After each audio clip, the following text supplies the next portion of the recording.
Steve Jobs was not a technologist. He was a pitch man. He was a brilliant salesman. He was a fantastic marketer. When products succeed, we forget the extent to which marketing was actually instrumental or decisive in their success. You once said, if you could imagine a stand-up comedian doing a routine about your product, then you're onto something. You need to preserve slightly odd things. Rolls Royces were the only cars which still had a pedal on the floor. Famously, Veuve Clicquot, it's the one with the yellow label. Idiosyncrasies kind of count double. Do you have any advice for early stage founders to help build their brand? Be consistent, be distinctive, and be famous. When you are not famous, you have to find all your customers. Suddenly you reach this magical sort of escape velocity of fame where people start coming to you.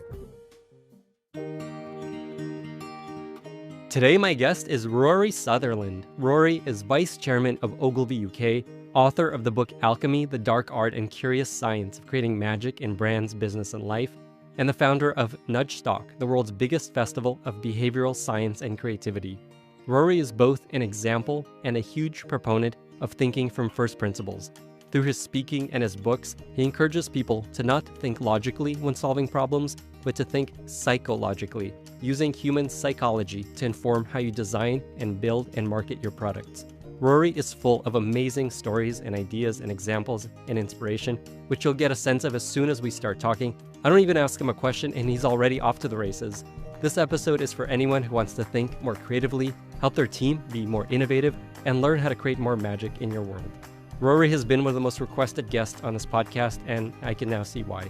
If you enjoy this podcast, don't forget to subscribe and follow it in your favorite podcasting app or YouTube. It's the best way to avoid missing future episodes and helps the podcast tremendously. With that, I bring you Rory Sutherland. Rory, thank you so much for being here and welcome to the podcast. It's a pleasure. It's an audience I don't normally speak to, and it's an audience which I think is particularly valuable, particularly important, but also actually probably could benefit quite a bit from just a little bit of extra psychology. Not least, by the way, a very simple observation, which is that do not think that good products automatically succeed or that bad ones necessarily fail. The other thing I'd say is that timing is so important that don't necessarily reject things simply because they failed in the past. One of the best products I've ever worked on in a professional capacity was Facebook Meta TV, the TV portal, Facebook, the Meta portal. I love the portal. TV, yeah, big fan. by Facebook. And I bought it for about $120. It plugs into your TV. It allows you to do, obviously, WhatsApp or Facebook or indeed Zoom on your television with a fantastic, face tracking camera. I mean, it really is sort of $500 worth of equipment, which they were selling for about $120. One of the best things I've ever owned. I owned about 4 of them. When I heard it was being discontinued, I bought another one because I think they're so good. And yet, for reasons I fully don't, I don't really understand, apart from the fact that every single review said, this is brilliant, effectively as a product, but the first 7 paragraphs of the article weren't saying this is brilliant. They were saying who would allow Facebook to put a camera in their home. And so there were basically, it was 9 paragraphs of privacy paranoia, because you can turn the thing off. After all, you don't have to leave it switched on, okay? There were 9 paragraphs of privacy paranoia, basically followed by 1 paragraph saying, as these kind of products go, it's brilliant. And yet we still don't have video calling on TV unless you're willing to plug your laptop in or do something, pretty fancy and complex. That seems really weird to me. Let me actually read a quote from you around what good marketing often looks like. So you once said, if you could imagine a stand-up comedian doing a routine about your product, then you're onto something. The urge to appear serious is in many ways a disaster in marketing. I'd love to hear your thoughts on that. This episode is brought to you by Pendo, the only all-in-one product experience platform for any type of application. Tired of bouncing around multiple tools to uncover what's really happening inside your product? With all the tools you need in one simple-to-use platform, Pendo makes it easy to answer critical questions about how users are engaging with your product, and then turn those insights into action, all so you can get your users to do what you actually want them to do. First, Pendo is built around product analytics, seeing what your users are actually doing in your apps so that you can optimize their experience. Next, Pendo lets you deploy in-app guides that lead users through the actions that matter most. Then, Pendo integrates user feedback so that you can capture and analyze what people actually want. And the new thing in Pendo, session replays, a very cool way to visualize user sessions. I am not surprised at all that over 10,000 companies use it today. Visit pendo.io/Lenny to create your free Pendo account today and start building better experiences across every corner of your product. P.S. You want to take your product-led know-how a step further?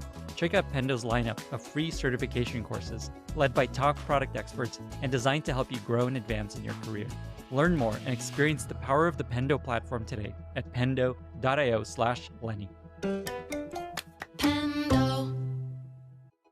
Today's episode is brought to you by Cycle, the AI-powered feedback platform for product teams. Is your customer feedback a tangled mess of Slack threads, survey responses, and overflowing inboxes? Wish that you could know what your customers really need? Cycle unifies all of your customer interactions from support chats to user research, Gong calls, and App Store reviews into one neat collaborative space. Cycle's AI then extracts actionable insights on autopilot.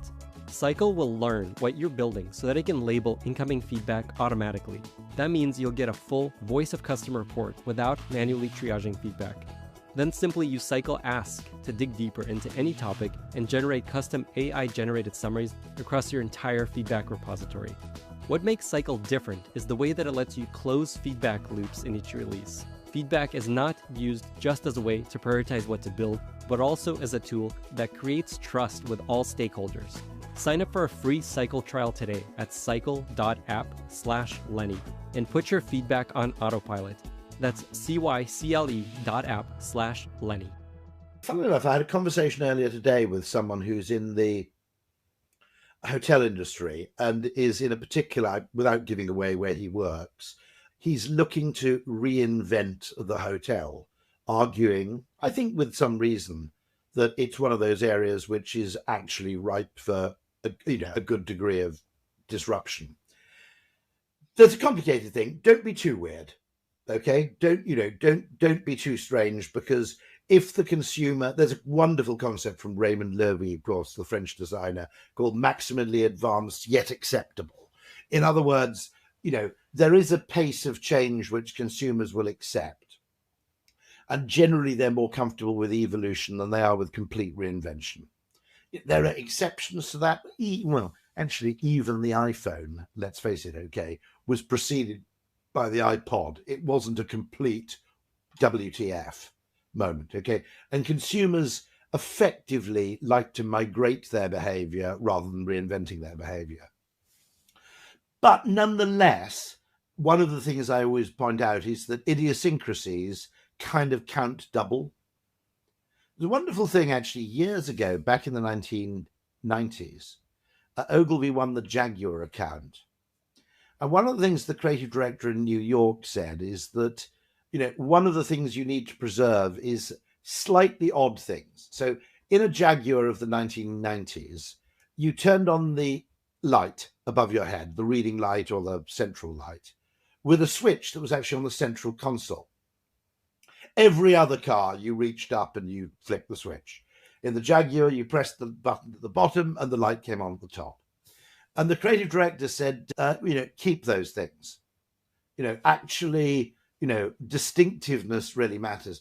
And they were actually really interested, because they said, oh, that's interesting you say that, because we're actually planning to get rid of it because we thought it was inconsistent.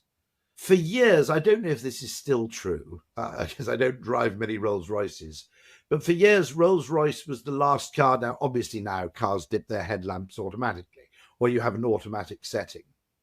But for years, Rolls-Royces were the only cars which still had a pedal on the floor, perfect for an automatic, not so good for a manual, but they had a pedal on the floor where you dipped and undipped your headlamps rather than having a stalk. And those things which I always cite things like the DoubleTree cookie when you check in, for example. I mean, a brilliant example of this, which when you think about it was extraordinary in terms of the attention it garnered. You probably remember MCI, the American. No, you're too young. Yeah, I actually. do. Of course, I remember MCI. Yeah. You do. Okay. They had the concept of friends and family, where you nominated a certain number of calls, a certain number of numbers that you called particularly frequently, and you got sort of 20% off calls to those numbers. It started off with 10, and I think they eventually ramped it up to kind of 25. But actually, most people, 90%, it's a Peretto principle. Most people make 80% of their calls to probably 5 or 6 numbers. Now, what was interesting about that was it garnered, it was in a sense irrational, okay?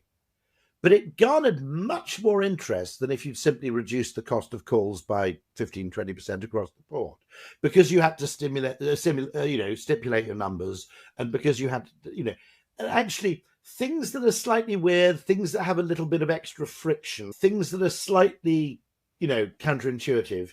Sometimes the right thing to do is to get rid of them. Sometimes you kind of celebrate them. And that's what I mean about the comedian. The comedian notices things that are slightly weird, notices things. And actually, there was a great comedy routine when Friends and Family came to the UK. It was introduced from MCI by a marketer called Ed Carter to BT in the UK. There were whole comedy routines about it. People going, I suddenly realized, I couldn't think of the 9th number, or it's basically my mum and 9 adult lines. This was the kind of thing. But those kind of things which actually they're a slight little splinter on the attention. They're, in other words, it's something that slightly raises up from the normal shape, or it's the step that isn't quite the riser. If you go down a flight of steps and one step is slightly, the descender is slightly out of whack. Those things have a place, actually. I mean, famously, Veuve Clicquot, the French champagne house, their labels ended up yellow by mistake.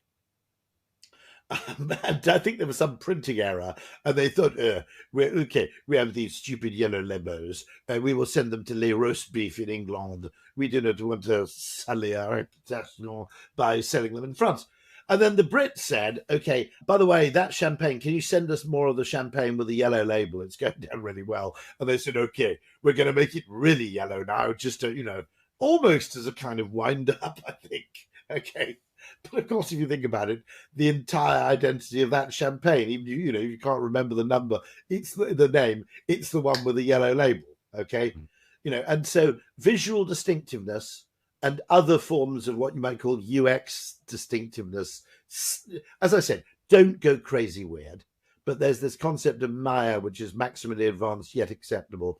There's a wonderful phrase which I'll share with you, which was, there's an English guy who went over from the BBC for BBC 4, which is it's like the PBS of PBS. Okay. It's the really niche kind of, educational kind of, hardcore factual British TV channel. And he went to buy, to see if there are any programs to buy from the Danish state broadcaster. And he ended up buying a series called The Killing. He bought the first season of The Killing, wait for it, for £24,000, so about $30,000 he paid to run The Killing, which had aired on Danish television about a year and a half earlier and been quite successful in Denmark, but nowhere else. And he paid £24,000, $30,000, and aired it on BBC 4. And then it became hugely popular, and then it migrated to BBC 2. And then Netflix came along and bought the rights to the series. You'll probably remember this. So actually, the Danish state broadcaster ended up, he said, there should be a statue of me outside this Danish broadcaster, because I ended up making them tens of millions of pounds by both selling the rights to The Killing, the original series, and also by Netflix buying the rights to the basic storyline. And I said, well, why did you do that? I said, what made you buy it? And he said, great phrase. He said, if you're British, true also if you're American, by the way, he said, if you're British, the great thing about Scandinavians is they're just the right amount of weird. Okay, right. So if you think about it, if you have to watch something set in Denmark and you live in San Francisco, it's not like watching something set in Korea or Somalia. Okay, right. You're not sitting there going, what the hell is going on here? Why is this man doing this? Basically, they're a bit like us. They're enough like us that we basically figure out what's going on, but they're weird enough to make it just that little bit more interesting. And I think, I think that's part of the reason for the popularity of Scandi noir and Scandi crime, is they're the right amount of weird. And I think that's true of product design. I think with Raymond Loewy, I think the thing was he made a fan, if I've got the story right, he made a fan that was insanely quiet. And people didn't believe it worked because it was just too quiet. And years later, I remember that story because there was a guy who had this extraordinary kind of machine learning and AI device that was being used by engineers. And he was producing I think it was an electric toothbrush, or it might have been a razor.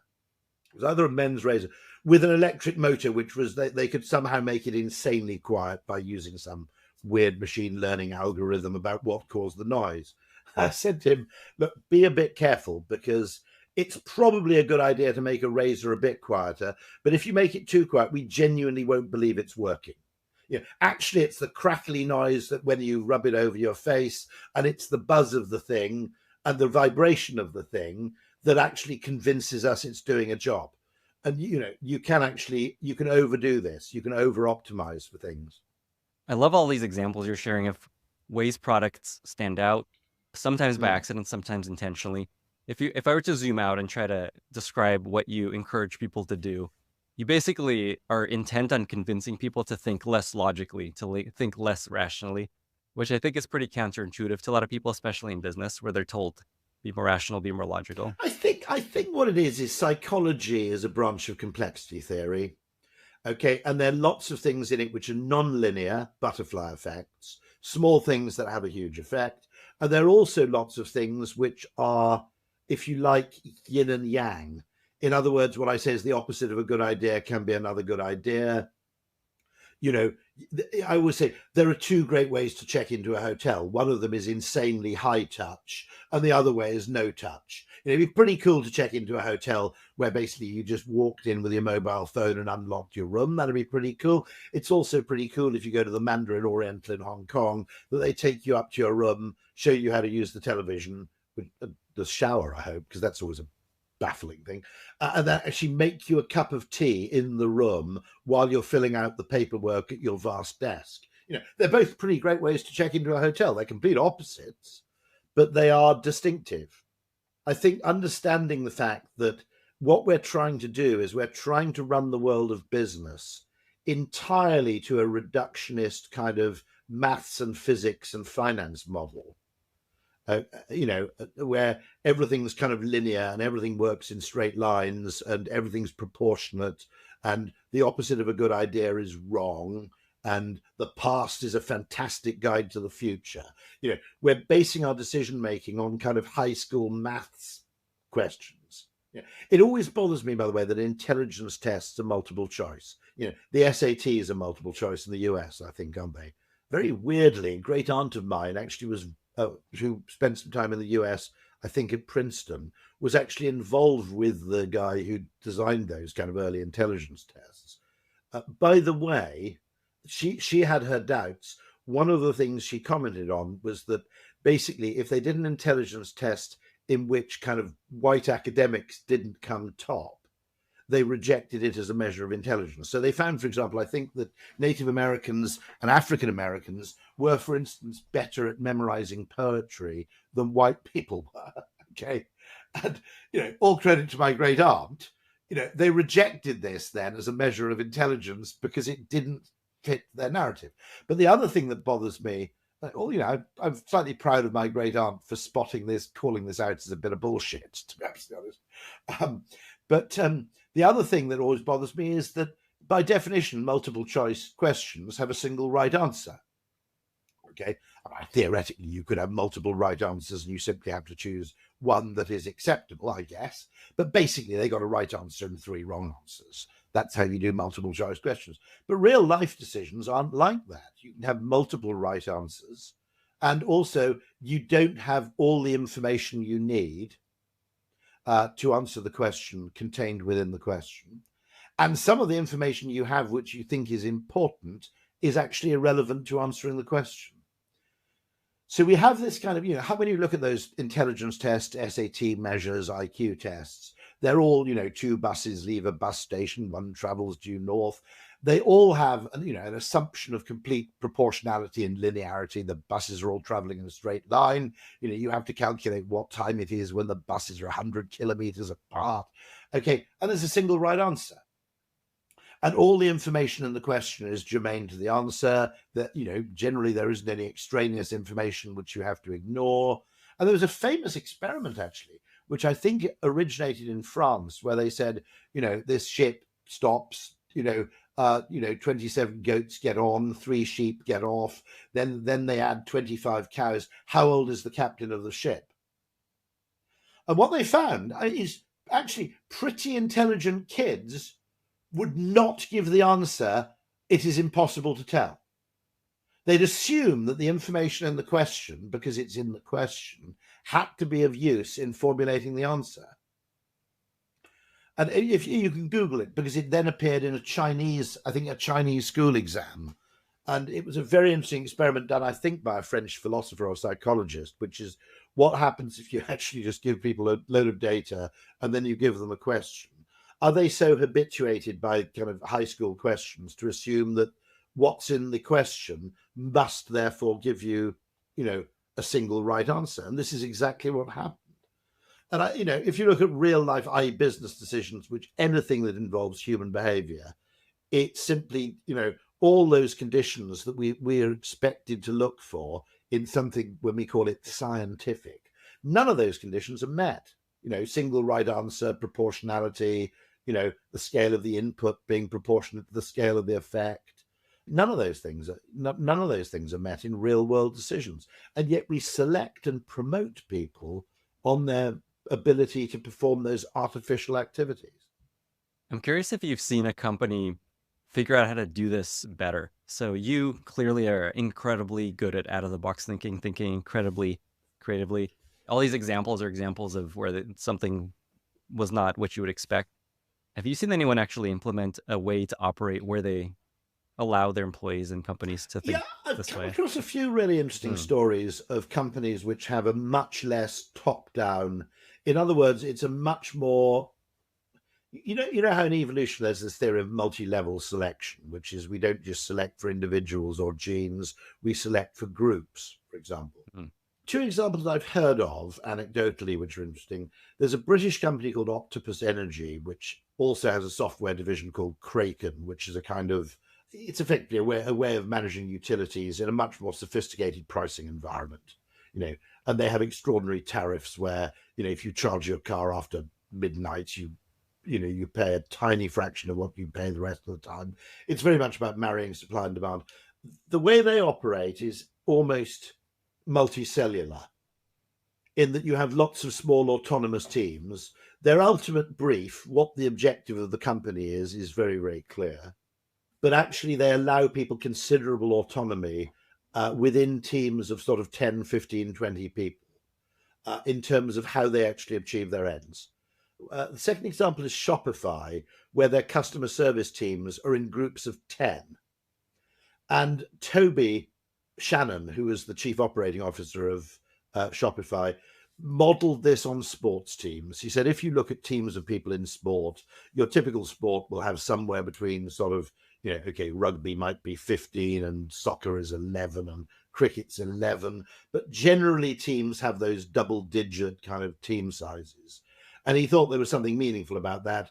And so although it meant, in some ways a much less lean structure, because normally in a call center environment, you'd have one person managing 100 people. And you had effectively a team leader with a team of 10. And what was interesting that emerged from this is, although, he had to fight for this to an extent, these people were extraordinarily happy in their jobs and extraordinarily motivated, but also kept each other motivated because the teams were small enough where people felt kind of debts of obligation to their other teammates. In other words, if you work for an organization of 100 people and you pull a sick day, you don't really feel terrible about it, okay? But if you're pulling a sick day means the other 9 or 8 people have to work quite a lot harder because you're not there, natural kind of human instincts of reciprocation and obligation don't really scale up, into there's the Dunbar number famously of 150 people, which is the size of sort of military units and Oxbridge colleges and so on. And there's that famous Dunbar number coined by Robin Dunbar, once described as the number of people you know where you could join a conversation in which they were engaged with someone else without it feeling weird. It's brilliant different. Most people know about 150 people where effectively, you're at a party, you see friend X, who's one of your Dunbar number, one of your 150 people, talking to a complete stranger, and you can go over and join that conversation without feeling you're a bit of a kind of wallflower or being a bit of an idiot by butting in. And that's the Dunbar number 150. There does seem to be some number around sports teams around 10. So that's a way of designing for humanity rather than designing for the organogram. And a third case would be talking to someone at a very successful British online retailer called AO. Appliances Online is what it stands for. And he said something fairly similar in terms of, the brief to the staff is, very simple briefs like treat the customer like you treat your grandmother.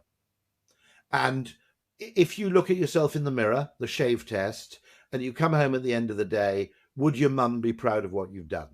They actually set not those kind of metrics of, speed and, efficiency and how many deliveries did you make, but the way in which they kind of define customer service. And, this would apply to call center staff as well is, imagine, treat the customer like you're talking to your gran. I said, there are lots of different ways you might talk to your grandmother. You've all got different grandmothers, etc. But basically, everybody knows what that means. And similarly, make your mum proud is effectively the brief. And I think undoubtedly, there are two great virtues to this. One of which is that the metrics often actually get gamed or they lead to a complete distortion of behavior. The second thing with metrics is that either people game them to their own advantage or they obey them but find them stupid. But the loss of autonomy that results when you're simply chasing a few metrics. Imagine what it's like to work in a call center where you're basically incentivized to get the customer off the phone as quickly as you possibly can. Okay.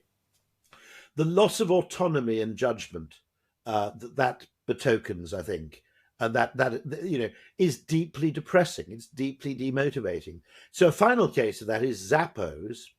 We're talking to the fantastic guy who is, I think, chief marketing or operating officer for Zappos. You won't believe this. I think that he refused to make speed a measure in the call center. He said the call is as long as it needs to be to solve the problem. And they had one extraordinary outlier, which was something like a customer service call, which was 7 hours long. Okay. Now, I think it involved a couple of bathroom visits on both sides. I have no idea what the problem was that actually occasioned that, but that was almost a point of principle that if it takes 7 hours to solve the problem, that's how long we spend on the line. And so this business where in the urge for quantification and the urge for what you might call de-psychologization of problems, in other words, you define them by entirely objective, non-psychological, non-emotional measures. We've actually created what I call Soviet-style capitalism. It's deeply demotivating. It's all about kind of, quarterly targets. I mean, at least the Soviet Union had a 5-year plan. Okay. We've got these stupid quarterly obsessions with, revenue for, meeting our forecast for Q2. Okay. And effectively people feel, it's like Metropolis. I mean, people feel fundamentally dehumanized by this. And the persistent cost cutting has effectively destroyed much of the pleasure of the workplace, I think, because there's no discretion. There's no sort of discretionary judgment allowed anymore because someone saw any deviation from this imaginary optimum as being a cost. And, we go into work to some extent to exercise our humanity, and that would include not only economics or reason or logic. It would also include things like ethics, for example. What's fair? And, this attempt, the great ballad Canadian philosopher, I didn't really know much about until I came across him at a festival in Wales where he was speaking, called John Ralston Saul, he writes actually, I wish I'd known about this when I wrote my book, because it is kind of, there's a book famously called Pascal's Bastards, I think, Voltaire's Bastards. And it's all about how effectively the French, the French as distinct from the Scottish Enlightenment, basically became fixated with reason, which is one of kind of what he calls six human skill sets. I think ethics, memory, instinct, creativity. He lists about 6 human qualities. And what happened with effectively with the French Enlightenment was that they became utterly fixated with reason as a problem-solving mechanism to the exclusion of anything else. And he said it's not designed to be used in isolation. You've used this term psychology, psychoology a few times. Psychologic, yeah. And psychological, yeah. In other words, there's a different kind of mechanism for logic and decision-making within the evolved human brain, which is actually quite a lot more nuanced and more sophisticated than the kind of mechanisms for decision-making that economists theorize. Mm-hmm. Because it has to account for imperfect information. It has to account for variance in outcome. It has to account for asymmetrical information, and it has to account for imperfect trust. So, we've evolved to effectively operate in decision-making under uncertainty, as Herbert Simon called it. And yet most of the actual design of procedures that we encounter are designed for effectively information decision-making under certainty. And that's a very special case, which actually never applies completely, I would argue, or certainly very rarely actually occurs in the real world. It mainly actually is found in kind of economic models. You have a really good insight into why we think in this irrational, illogical way, which I love. I think you talk about how if we were, evolving in the savannah, if an animal is very predictable and very logical, they're a lot easier to catch. Yeah. Can you just talk a bit about that? Because I think no. I mean, things like the ability to behave irrationally. Okay, there's a claim, and I by the way, of all the negative reviews I get, they weren't where I expected at all. There's about 3 pages in the book where I basically say being a bit Donald Trump has its virtues, okay, which is that no one's going to dick with you because they're not entirely sure what you're going to do. Now, bear in mind, okay, this does not mean I'm absolutely an uncritical admirer of the Donald, okay, far from it. But the guy has operated in like the New York real estate scene for quite a long time, and one of the things you got to learn in that business is, no one's going to survive in New York real estate if they can actually predict what you're going to do. Okay, right. I mean, imagine, that is not a world where being completely consistently logical, never losing your temper, never walking away from a deal, etc. None of you have to be able to play those game theoretic kind of moves. Okay.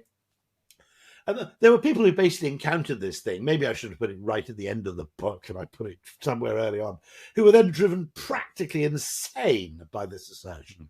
But the fact remains that, there are certain circumstances in which the ability to behave irrationally is actually, at the meta level, highly rational. The fact that, if I'm never going to fight back against anybody who's slightly taller than me, it's very rational, but I'm going to spend my whole life being dicked around by people who are a quarter of an inch, taller than I am. All right? Very rational. Okay, they're bigger, stronger than me, never do anything to retaliate. Okay. Yeah.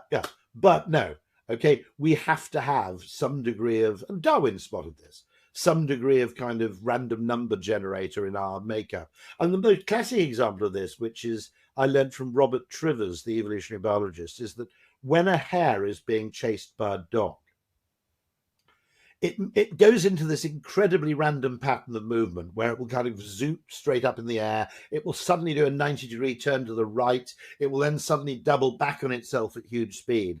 And it appears, I don't know how they find this out, that it doesn't actually know what it's doing, that there's a kind of random number generator in the hare's, I think it's called, in submarine warfare, it's called doing a crazy Ivan, where you just execute kind of crazy maneuvers. It was that Russian submarines, when being pursued by American submarines, would do something called a crazy Ivan. And the hare has an equivalent thing, which is basically it just enters this random movement high speed mode. And the point is, it can't consciously know what it's going to do next, because the dog would then learn to anticipate what it was doing. It has to be random, and it almost has to be unconscious, because the hare cannot give away any telltale signs of what its next move might be. And so if the hare knew what the next move might be, it would actually start to reveal preparatory, muscular movements, which the dog could learn to read. So, but there are other reasons. I mean, there are other reasons why we need to be irrational, for far less controversial, or far less survival dependent reasons than this. For instance, the exercise of social intelligence. We have two very strong inbuilt, we don't utility maximize, we have two very strong inbuilt default modes in the human brain, one of which is habit, do what I've done before, and the other one is social copying, do what everybody else seems to be doing. And they make extraordinarily good sense in evolutionary terms, because an organism that had to learn everything from first principles would eat a hell of a lot of poisonous berries, rather than going, look, I've always eaten the yellow berries, I seem to be fine, I don't have the shits, let's just stick to the yellow berries. Well, unless there's a massive shortage of yellow berries, that's probably a pretty good idea. Or equally, if you find yourself in a new environment or new habitat, and all the other primates are eating the purple berries and nobody's touching the yellow ones, in that environment, it's probably a good idea to copy them, because there's extra intelligence there. In other words, I can learn effectively from copying my past behavior or copying the behavior of others. I can actually, it's a fairly low cost way of discovering low variance, but low downside behaviors. And by the way, very interestingly, it actually was an AI which actually went into investigating what would be necessary for more people to have solar panels and more people to have heat pumps. And it is not tell them the environmental benefits. It is not tell them how much money they'd save by having a heat pump. No, the single thing that would persuade people to have more heat pumps is if 3 people on their street had a heat pump. Okay, right. Now, to an economist, that drives them practically insane, because they go, no. The behavior of your neighbors should be entirely irrelevant. You should simply do the maths and calculate how much you'd save, compare that against the return you'd get in a high interest savings account, and then decide whether the heat pump is worthy of the investment. Mm-hmm. But that's not how we work. We're not prepared to be the first person, with the worst solution. I mean, with electric cars, there's probably a very strong heuristic, which is every consumer's learned, whether it was computers or DVDs or cassette decks or, fax machines or actually washing machines, okay, but going back, okay, with anything electrical, it kind of pays to wait, because they get better very quickly and they get cheaper very quickly. So are people wrong, therefore, not to make that decision? Well, no, what they're doing is they're learning, but a heuristic from past experience, which, by the way, when it applies to anything with a plug, it's been pretty much proven. I had friends who bought the early flat screen televisions, and they paid thousands and thousands of dollars for these things. And you go into their house, you go, God, that's shit. Okay. So, I mean, an awful lot of these things are instinctive intuition that we've just learned through experience, and we don't know what the future is going to bring, but actually it's what you might call decision making based on a reasonable expectation of something. This episode is brought to you by Coda, and I mean that literally. I use Coda every day to help me plan each episode of this very podcast. It's where I keep my content calendar, my guest research, and also the questions that I plan to ask each guest. Also, during the recording itself, I have a Coda page up to remind myself what I want to talk about. Coda is an all-in-one platform that combines the best of documents, spreadsheets, and apps to help you and your team get more done. Now is the perfect time to get started with Coda, especially its extensive planning capabilities.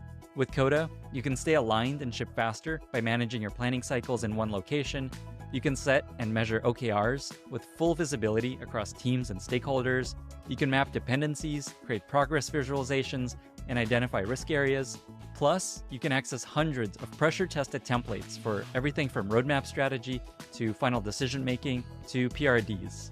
If you want a platform that empowers your team to strategize, plan, and track goals together, you can get started with Coda today for free. And if you want to see for yourself why product teams at high-growth companies like Pinterest, Figma, and Qualtrics run on Coda, take advantage of this special limited-time offer just for startups. Head over to coda.io/Lenny to sign up and get $1,000 in credit. That's coda.io/Lenny to sign up and get $1,000 in credit. coda.io/Lenny. Why is this so important? So, there's many ways to try to win in business. There's, like the typical approach, just let's think and brainstorm and come up with our best ideas. Your basic premise is too many of these are just very rational, logical approaches to a solution. Why is it so important to think outside the box like this? There's a joke in the UK. It's less true than it used to be because there was a famous actor called Jean-Claude Van Damme who was known as the Muscles from Brussels. But the old British joke 20 years ago was that there are no famous Belgians. Okay, and it's a bit weird. Why are there no famous Belgians? And it turns out it's a bit like why there aren't very many famous Canadians. And the reason is, if you're a famous Canadian, everybody assumes you're American. And if you're a famous Belgian, everybody assumes you're French. Unless you're a painter from the Middle Ages, in which case you're not called Belgian at all, you're called Flemish. Okay? There are actually a lot of famous Belgians, but everybody assumes they're either French or they're called Flemish because they painted in the 16th century or something. And interestingly, for the same reason, there aren't very many famous marketing campaigns to launch new innovative products, because when a product succeeds, everybody forgets the fact that it was the marketing that was instrumental to its success. When I say marketing, I mean in its wider sense. I don't just mean the advertising, the communication, I mean the positioning. We tend to look at great products. We go, iPhone, okay, the Ford Model T, okay, and we tend to go, everything was a bit crap, and then Henry Ford came along, or Steve Jobs came along, and they had this invention, and everybody immediately saw that this was brilliant, and they went and bought it. I've got advertisements from 1916 advertising the benefits of electricity in the home. In fact, that was an advertising campaign that went on for about 30 years. I spent an early part of my working career in advertising persuading people to get the internet in the late 1990s, dial-up internet. Now, we forget all that because when we look back, we kind of concertina history and we go, there was no internet, and then Tim Berners-Lee came up with the web and everybody wanted the internet. No, 20 years. Okay, the mobile phone was freakish because that was actually driven by social pressure in part. You had even people who didn't really want a mobile phone ended up having to get one because you looked like a bit of an arsehole when people said, what's your mobile number? And you couldn't give one. And also it became impossible to meet your friends, right? Because they said, okay, I'm not sure which pub we're going to, but we'll ring you on the mobile. If you said, I haven't got a mobile, people will go, well, sod you then. Okay, but okay, most of these things, including smallpox vaccination, okay? Edward Jenner, who basically came up with the cowpox as a vaccination against smallpox, which was the absolute plague of the 18th and possibly came from the New World. I'm not quite sure, but it was an absolute plague of like the 17th, 18th century. And he comes up with his basic vaccination thing. Huge opposition, unbelievable skepticism, massive suspicion. If you thought that anti-COVID vaccination was something, this was on a par with that.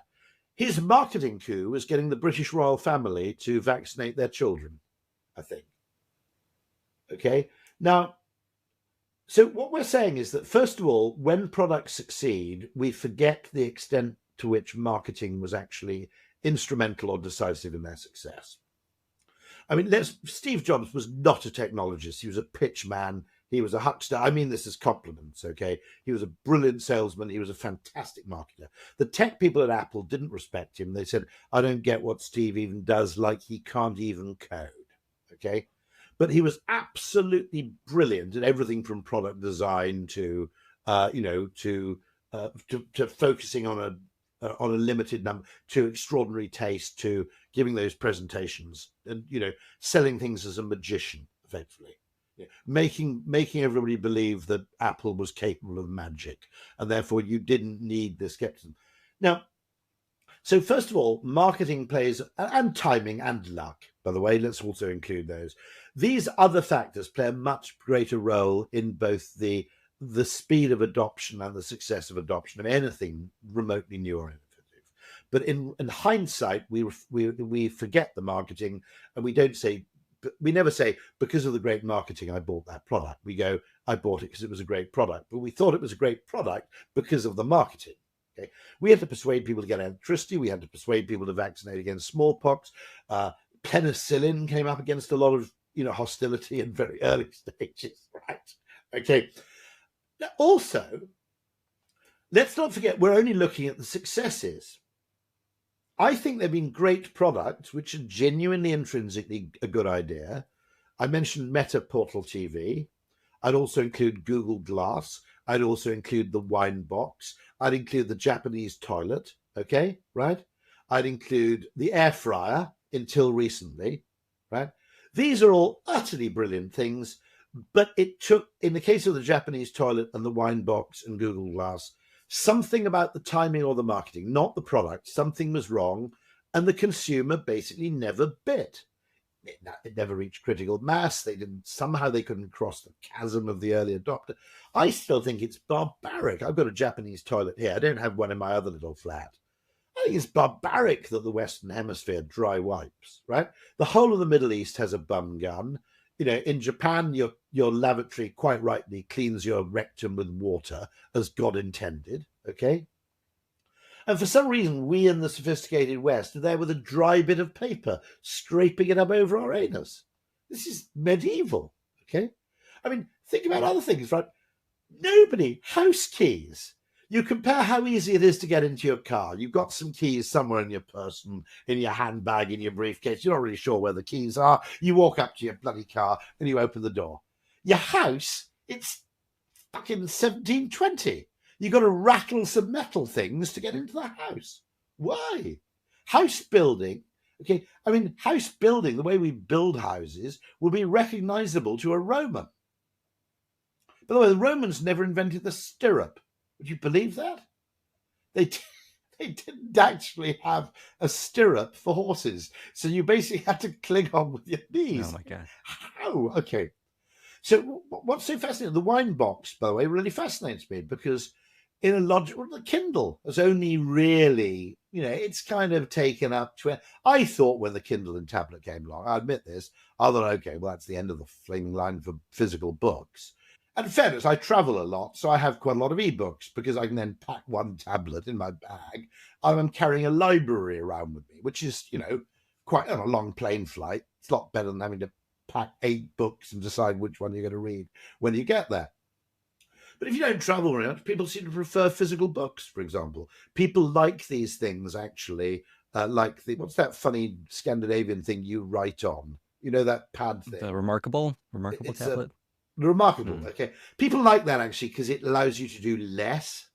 Okay, it allows you to concentrate because you don't get emails, you don't get distractions, etc. But the wine box, it should have basically, we should. It keeps for weeks. Okay, it's got its own tap. You can have a glass of wine in the evening without opening a bottle and letting the other 5 glasses go off. You're not forced to become a raging alcoholic if you live alone. Right, which you kind of are with wine bottles, okay? Right, all of these things vastly better. Keep it in the fridge, da-di-da-di-da. Well, didn't succeed. Entirely psychological. In terms of logical, products. And I'm always fascinated. The Japanese toilet. Why the hell is that? I looked actually recently at the most expensive flat in London, which is some place in Knightsbridge, which is going for like $110 million or something, right? And you've got to wipe your own ass. Okay. It's 110 million for this place. And the toilets.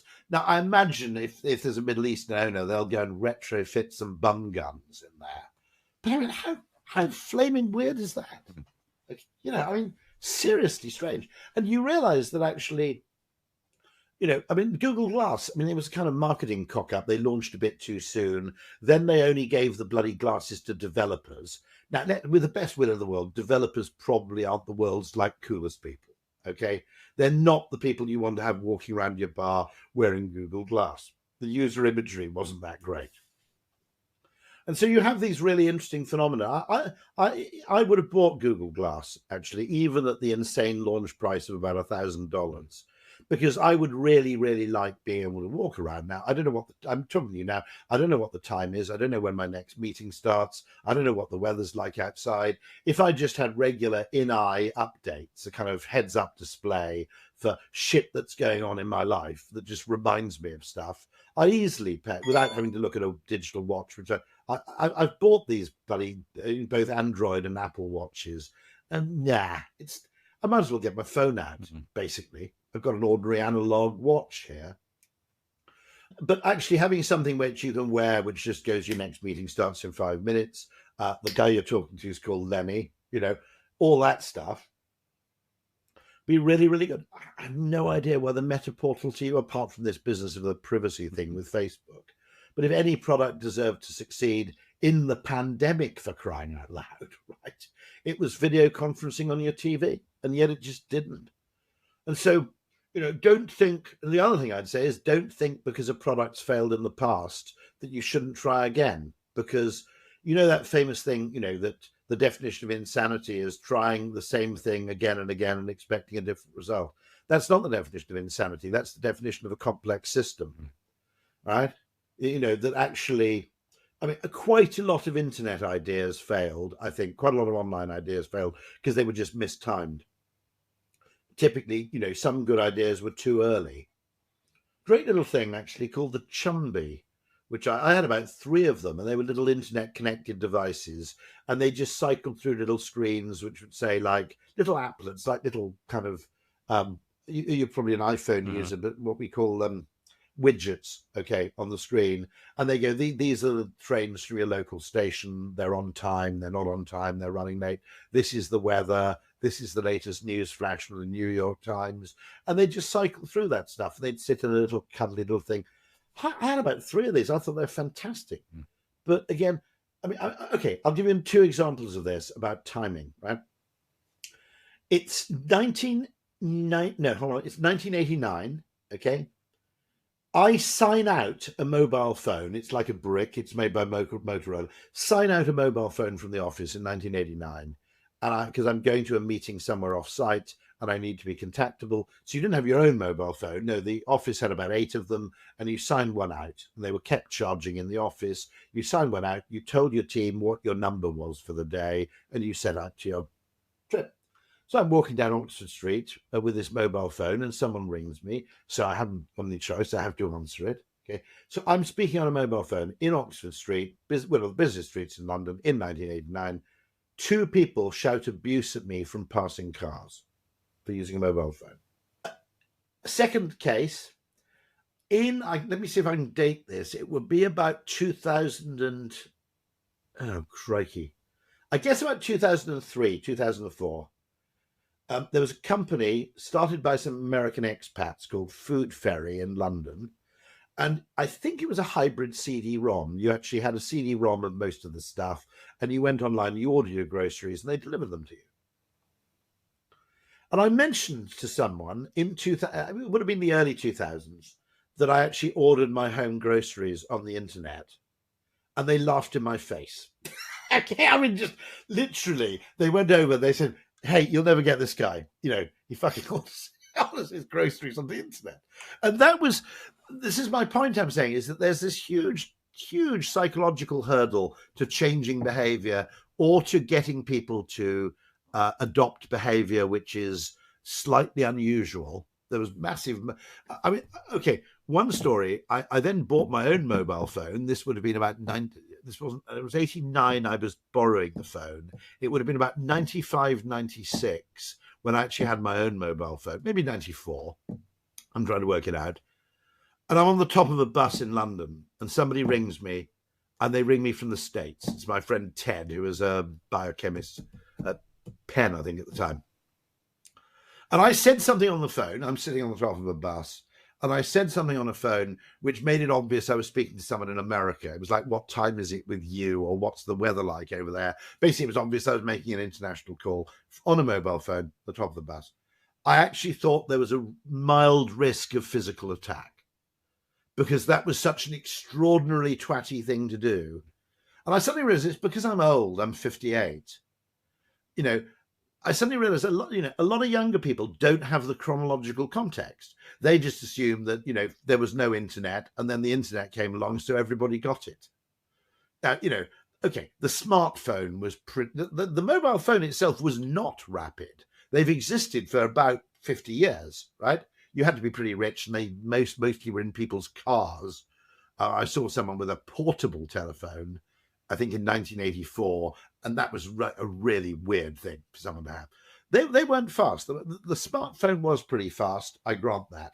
That was a freak exception. Most of these things are really goddamn slow, and also if you get your marketing wrong, or if you mistime your launch, or if you just misjudge some aspect of your launch psychologically, you can take something which is intrinsically a brilliant product and it will fail to bite. That's why I think this is really important, because we have survivorship bias. We only look at the successes. No one's there going, certain things like, the fact that we still open our houses with keys, for crying out loud, all that stuff. I agree. Okay. I'm excited. Okay. I'm excited for the Tesla version of keys. Yeah, I'm completely. You've shared all these amazing examples of products that are great, but didn't work out. Many of the reasons that happens is within a company, it's very hard to share and suggest silly ideas as you describe. And you have this actually really cool suggestion that I wanted to highlight, which is first share like the logical, rational, typical answer, and then create time to think about the silly, crazy idea. Can you talk a bit about that, just how to operationalize this a little bit? According to Herodotus, writing in about, what is it, I suppose the 6th century BC, or thereabouts, or 5th, I should know, 6th probably. The ancient Persians, when they had to deliberate, they debated everything twice, once while sober and once while drunk. And only if they agreed in both states would they go ahead with the course of action. Now, I don't know whether being drunk is just an opportunity to come up with a better idea, okay, or whether it's a question of, does this appeal to us rationally? Does this also appeal to us emotionally? Okay, I don't know. There's something really, really interesting about having what you might call a two-stage, a double lock on decision-making, which is, okay, there's this fundamental asymmetry, which is creative people have to present their ideas to rational people for approval. Okay, fine, don't mind that. Never happens the other way around. You never get engineers or accountants saying, well, I think the answer is 3.75, but before I go and present this, I'm going to share it with some wacky people to see if they can come up with a neater, more cunning idea. So that's one issue. The other issue would be, talking about, products that fail, by the way, Ford and Edison, okay, collaborated on an early, I think the first decade of the 20th century, an early electric car. Watch this on Jay Leno's Garage, by the way. I think that Jay Leno is a greater philanthropist than Bill Gates. Okay, Bill Gates is quite useful if you're in Africa or if you've got malaria or something, but he's not much use to me. Jay Leno, on the other hand, takes a vast fortune, buys and restores amazing cars, and then shares videos about them on YouTube. Now, that's great if you're in Africa, and it's great if you're me. Okay, it's fantastic. Okay, I just adore this guy. Interestingly, the electric car, according to Leno and according to other articles I've read, was actually quite good. It was quiet. It was, unbelievably good acceleration, and the range wasn't terrible. And for the time, the speed wasn't bad. What killed it, interestingly, user imagery, right? And the user imagery was, because it was quiet, you didn't have to hand crank it. It didn't give off fumes. It didn't make a loud noise. They were really popular with women. And they became stereotyped as like woman's car. Meanwhile, all the people doing the jalopy racing and the kind of customization, all the farm boys were using gasoline cars. Now, fast forward, what's so fascinating, fast forward to 2025. I'm quite pro-electric cars. I've got two, and my wife has one of them, but you see what I mean? And I like them both. I wouldn't go back to gasoline because I think they're great. Okay, they're lovely to drive. They're like a limousine and a go-kart.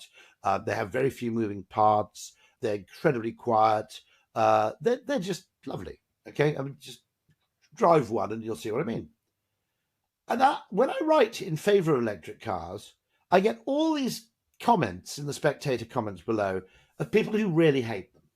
And when they write to me, what it boils down to is they think it's user imagery, okay, like Google Glass, right? And actually, there's a problem with all tech products because the first people to adopt innovative products tend to be slightly weird. Okay, and weird people do not confer the reassurance of kind of social norms in the way that adoption by conventional people does. If you got your weird millionaire rich nutter and he's got a wind farm and he's got a heat pump, it doesn't make ordinary people think, oh, I must do the same. Now, what's happening here is that I didn't realize this, but all the people who don't have electric cars see the people with electric cars and go, smug environmental tosser who's looking down on me because I've got a diesel and thinks he's saving the planet, even though you've had to mine all this cobalt and lithium and whatever to produce the battery. What a twat. Now, the interesting thing about this, okay, is that in very few cases I can remember, okay, are the electric car owners actually very interested in the environment? They're not. Similarly, when you meet environmental people, okay, they don't have electric cars. They've always got some crappy excuse like, yeah, but my wife needs to do the school run and so we decided we'd get a diesel, right? Right. I don't know why. Okay. But you meet these people, you go to environmental conferences and you say, so you're really keen on the environment. You've got an electric car. Well, we thought about getting one. But meanwhile, all the people in like Essex, right? Jersey, right, who just really like cars or really like tech are the people buying electric cars. It's got almost nothing to do with environmental credentials. And yet, by actually imbuing these electric cars with kind of Prius style, sort of values of smugness, it's actually a huge obstacle to adoption because people I don't want to be that kind of person. Now, actually, when I had an electric car 3 years ago, there are fewer charging points than there are now. But what I noticed was really odd, okay, was that if you wanted to charge in like Billericay, okay, in Essex, okay, imagine New Jersey, okay, imagine, Trenton, okay, loads of charging places there, right? You went somewhere really woke, you imagine, I don't know, Cambridge, Massachusetts or whatever, right? Nowhere to charge. Cambridge, England, absolute desert for car chargers. Brighton, which is like the most right-on city on the south coast of England, nowhere to charge at all. But you went somewhere, a bit bling, a bit, okay, right? Bang, loads of chargers. What the hell's going on here? And to be honest, okay, what's happened is we've imbued electric car owners with this holier than thou kind of aura, which causes other people to resent them, despite the fact that incredibly few of them, all right, are really doing this for environmental reasons. They may be happy to have zero emission cars. I would like to get solar panels to charge my car, not really to reduce carbon emissions, but just because it'd be really cool to have a car that runs on the sun. Okay, I quite like solar panels on my house, not really because I want to save the planet, but I like at dinner parties to, or rather lunchtime, wouldn't it? Yeah, to go to a picnic and go, oh look, I'm getting 2 kilowatts on my app. Okay, to be honest, that's the kind of, and actually the reason most people adopt new technology is peacock's tail. It's showing off. The first cars weren't as good as horses and carts. They were done to show off. They were done for novelty-seeking reasons or for reasons of status display. And that's what rich people are for. They provide the early stage funding for promising ideas before they really reach maturity. It's famously, the argument is that birds evolved wings as sexual display plumage before they became large enough to function as a mode of propulsion.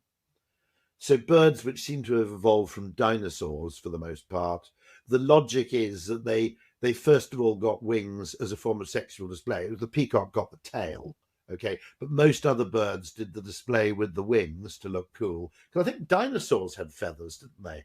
They think. I remember right. Okay, so there was kind of sexual display thing going on, and eventually they thought, oh, actually, I did this to show off, but I can actually get to that branch. And so there's that early stage funding argument, and what actually provides the early stage funding for new promising ideas is quite often slightly twitchy people like me. Okay. But we've got to be conscious of the fact that, and also if you really evangelize new things, I was an air fryer evangelist, literally going back over 10 years, 15 years ago. I was like the John the Baptist of air fryers. And I'd occasionally say to an audience of 500 people, if you've got anybody here got an air fryer, and there'd always be 6 people who go, yeah, best thing I've ever bought. Okay. And it suddenly occurred to me that actually, in a way, that actually annoys everybody else. It's not people going, cool, these people with air fryers, they really like these air fryers. Maybe I ought to look at getting an air fryer. Instead, it's like, these people are in a cult. What you have to realize working in marketing is that people in marketing are very high in openness to experience, very, very keen to stand out, very keen to be distinctive. The majority of the population are much lower on openness to experience. They're much more driven by habit and social norms, and largely they want to fit in.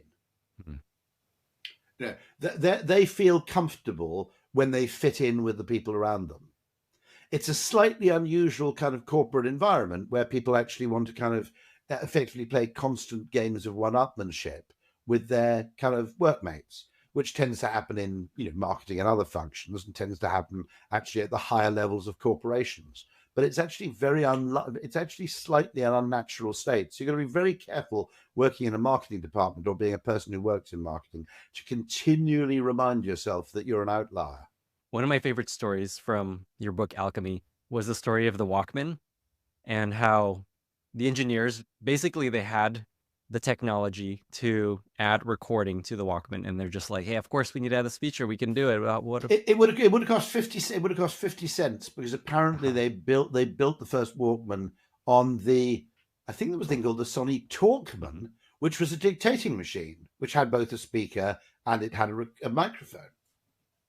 And it would have cost like 50 cents, a dollar per unit of the Walkman to add recording functionality. Of course, later on, they did add that, much later on, when people were familiar with the concept. But I think it was Akio Morita, the Sony, who was the kind of instigator of the Walkman project. And he was the single driver who said no. And they all got very upset about this because they said, look, it costs nothing and it doubles the functionality of the device. And Morita said, you don't want to double the functionality of the device. You want the device to have one function which it performs very well, what Don Norman will call an affordance. Okay?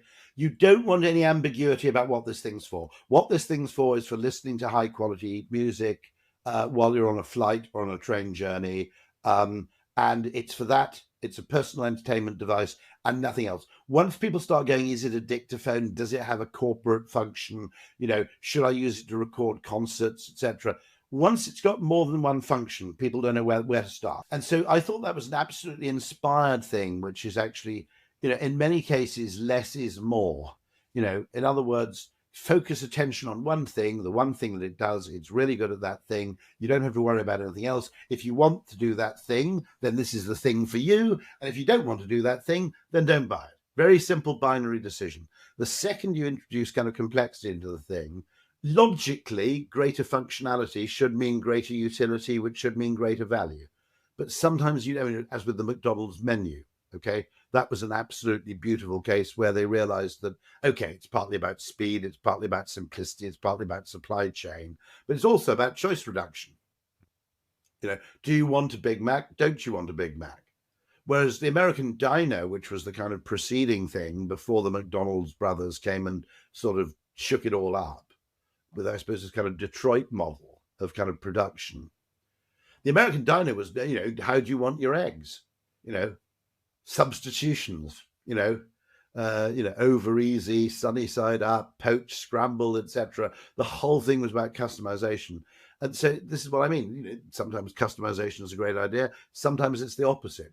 I think Tesla's quite clever in that the choice architecture of Teslas is just the right amount of choice. You don't want one color, okay? And you don't want one battery size, but equally they haven't gone silly, okay? You know, they're kind of 2 interiors you can choose from, 2 sizes of wheels, 5 colors, I think 5 basic colors and 2 premium ones. It's about right.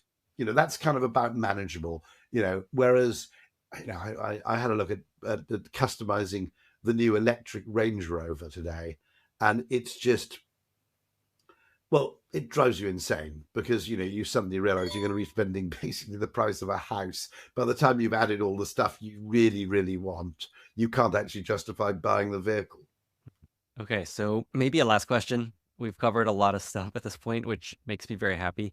I asked people on Twitter what I should ask you when you were coming on the podcast, and the most common question came around branding for startups. So say you're a startup, you're trying to figure out, how do we build a brand for what we're doing? Do you have any advice for early stage founders to help build their brand, strengthen their brand over time? Something they could do early on. Very, very simple. Be consistent, be distinctive, and be famous.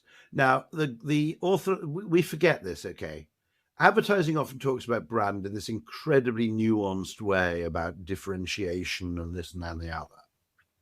You've got to be distinctive, okay? Undoubtedly. You've got to be consistent for obvious reasons, okay? And you've got to stick at it visually without dicking around too much.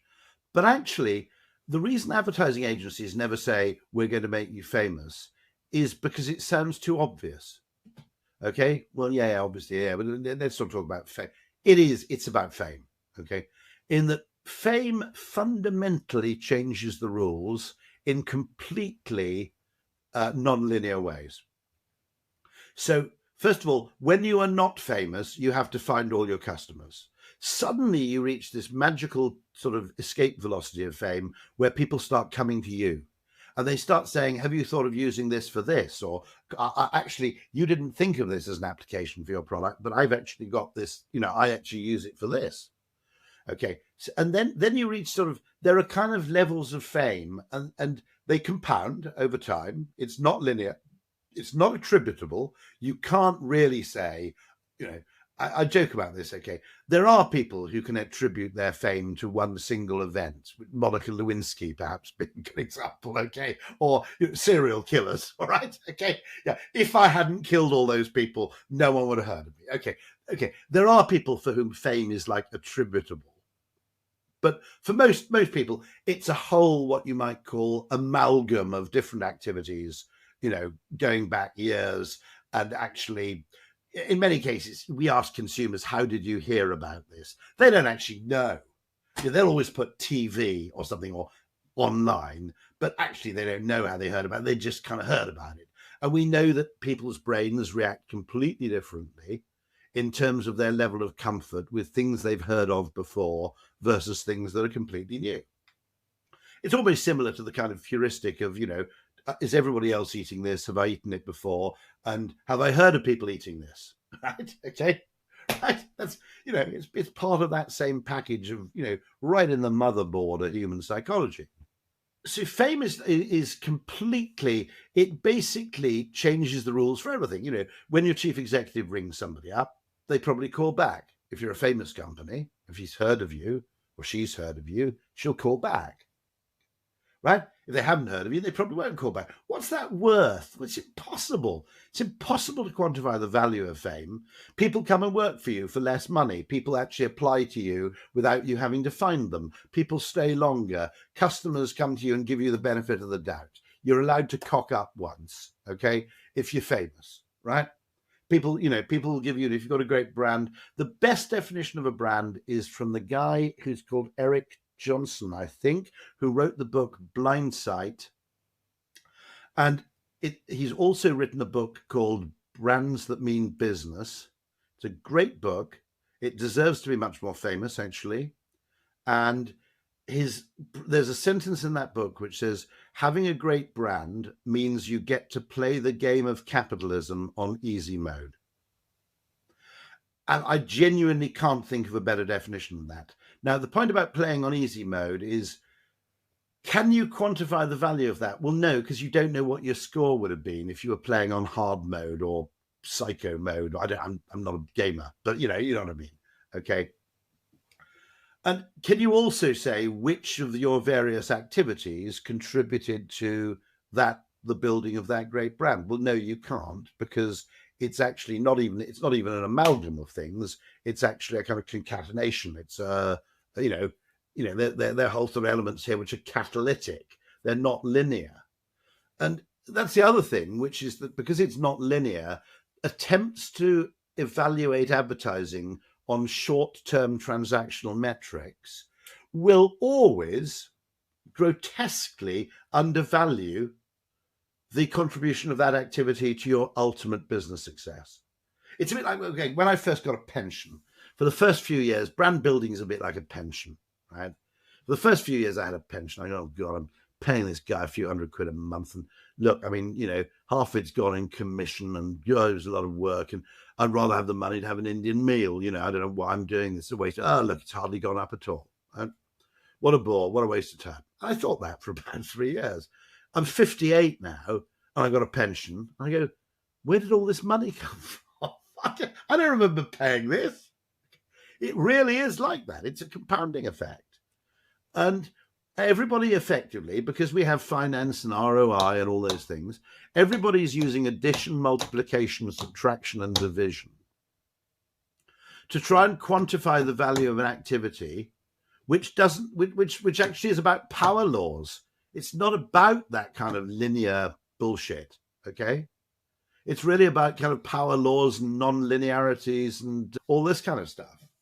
And so, we're being judged by the wrong kind of maths. We're being evaluated by the wrong kind of maths, and also we're being evaluated over the wrong time frame. And consequently, my argument would be that at a very rough estimate, an awful lot of marketing activity is in reality 4 times as valuable. 4 is, okay, I'm plucking that number out of the air, but 4 seems about ish, right? Is probably 4 times as valuable as people think it is when they measure its short-term contribution. Could be more, of course. I love that, because over time it will build and it compounds. It's like a drip.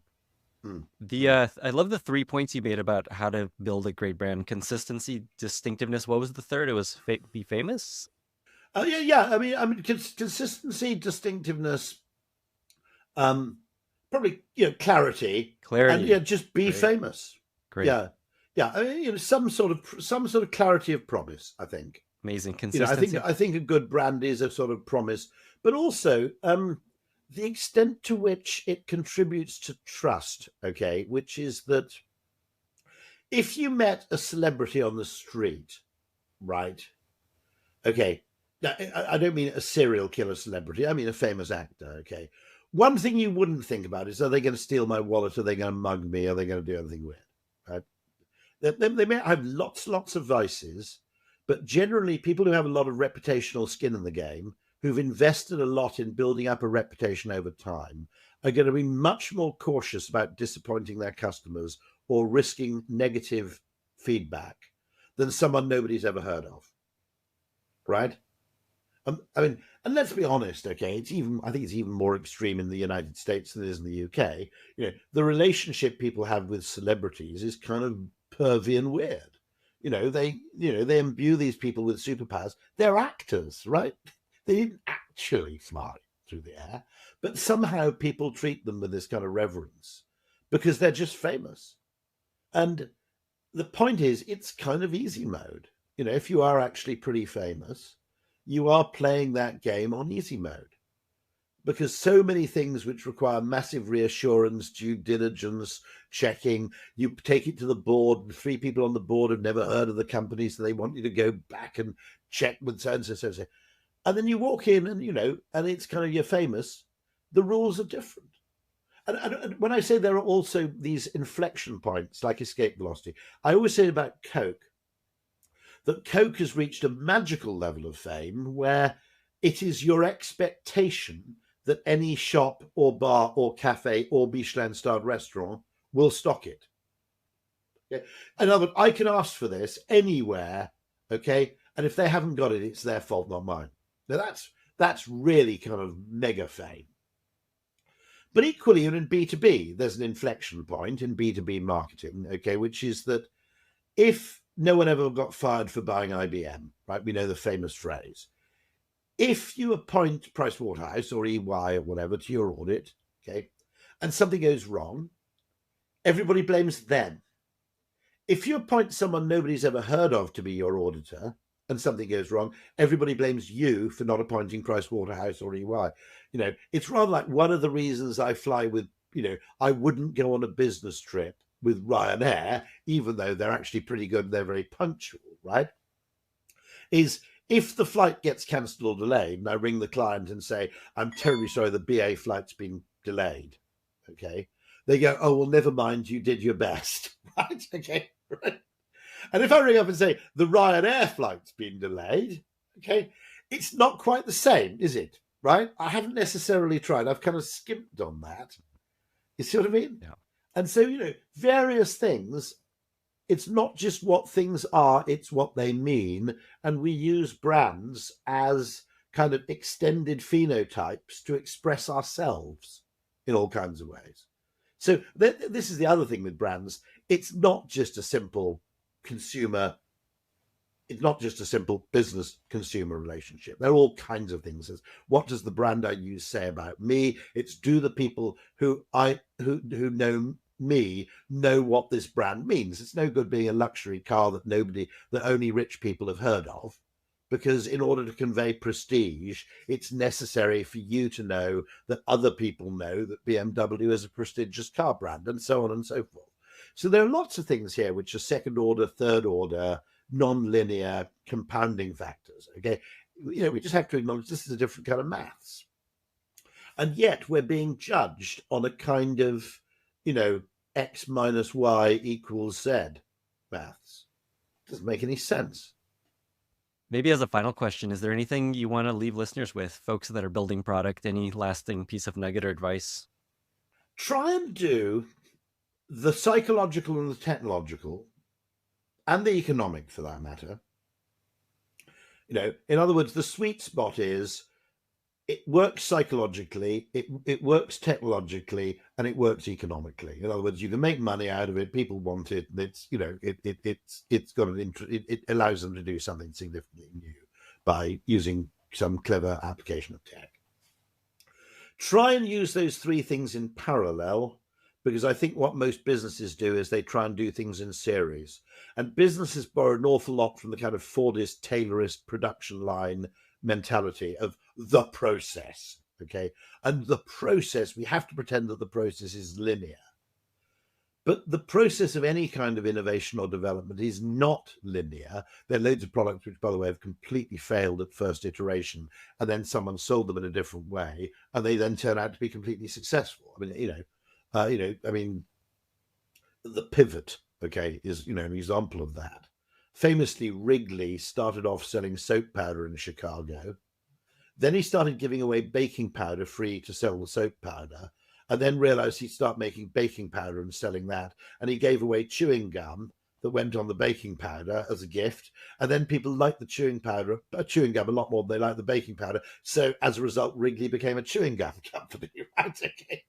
So, but we're always trying to make this thing linear, because when we tell stories backwards, we post-rationalize and we reverse engineer. And we reverse engineer our actions to make it all seem perfectly linear and logical as a kind of sense check. The real process is never like that. And I think you should have marketing. I think marketing and technology are two sides of marketing and innovation are two sides of the same coin. You either, as I often say, you can either work out what people want and find out a clever way to make it, or you can work out what you can make and find a clever way to make people want it. And actually the greatest things manage to do both. Simple as that. So I don't do it one and then the other. Don't leave marketing to the last minute, but equally, work in parallel as far as you can. Where can people find your book and Nudgestock? Point them real quick. Nudgestock.com. The book's called Alchemy, and it's got a variety of subtitles depending on which country you're in. But if you look for Alchemy by Rory Sutherland, the audiobook's probably the best thing to buy, because I actually read it myself and I kind of riffed a bit from that. but also available on Kindle and from all good bookshops and quite a few rotten ones. And there's also a book I've co-written called Transport for Humans, co-written with Pete Dyson. If you're in the transportation industry, I'd recommend that one. Amazing. Rory, thank you so much for being here. Thank you for that. Always a joy. Thank you so much for listening. If you found this valuable, you can subscribe to the show on Apple Podcasts, Spotify, or your favorite podcast app. Also, please consider giving us a rating or leaving a review, as that really helps other listeners find the podcast.